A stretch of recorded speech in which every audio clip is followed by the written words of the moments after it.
Storm Tracker weather starts now with meteorologist Eric Johnson.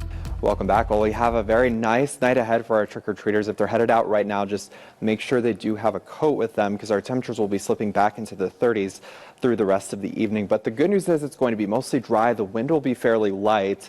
But again, we're going to see those temperatures dropping pretty quickly. And then our attention will focus to the possibility of some snow showers by Election Day.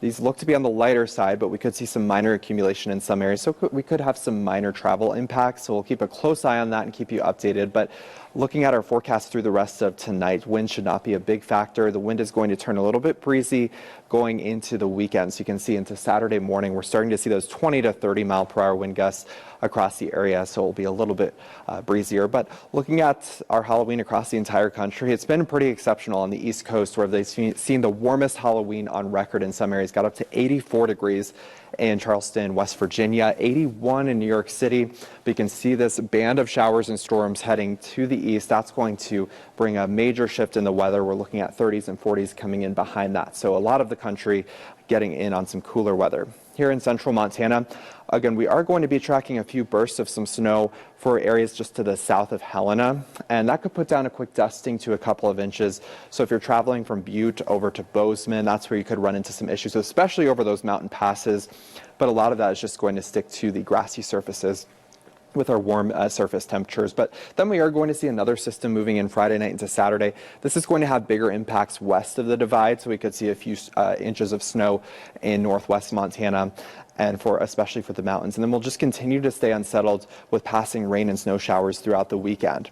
And looking ahead, we are going to see another system, as I was mentioning, by Election Day. And that is going to be a chillier system. So we do have the chance for some light snow across the plains as well. And then we look to dry things out for a little bit after that for the rest of next week. But again, with the snow tonight, we'll likely just see a dusting to an inch from Bozeman up to Helena. So if you're traveling in those areas, you could just see a few slippery spots for today. And then we'll just focus in on some of that snow up in northwest Montana. But as we do look ahead, we are going to continue to see cooler temperatures, but it will actually be above normal going into the second half of next week, as those temperatures will trend towards the 50s rather than the 40s. And we also look to continue to keep a very dry stretch of weather in our forecast for the entire area. This is not great news because we are starting to see a severe to extreme drought developing across eastern Montana. We got this drought update this morning. Still looking very good from that September rain here in central Montana, but drought is really starting to expand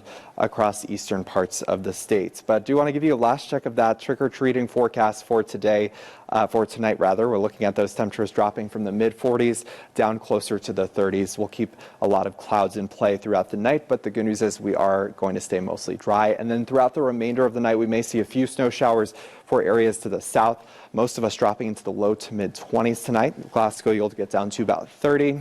And then going through the day tomorrow, we'll keep those temperatures fairly similar. Highs in the low and mid 50s. So still have the chance for a few high elevation rain and snow showers throughout the day tomorrow. And then heading into this upcoming weekend, temperatures start to cool off. We'll set those clocks back an hour. So sunsets will be around 5 o'clock going into next week as we kick off the first full week of November. It's going to be a little bit chilly on Election Day before a big warm-up for the end of the week. Will Charlton here at Great Falls High School. And coming up, we talk with the Bison football player who's been drilling it through the uprights this season. Take Storm Tracker weather.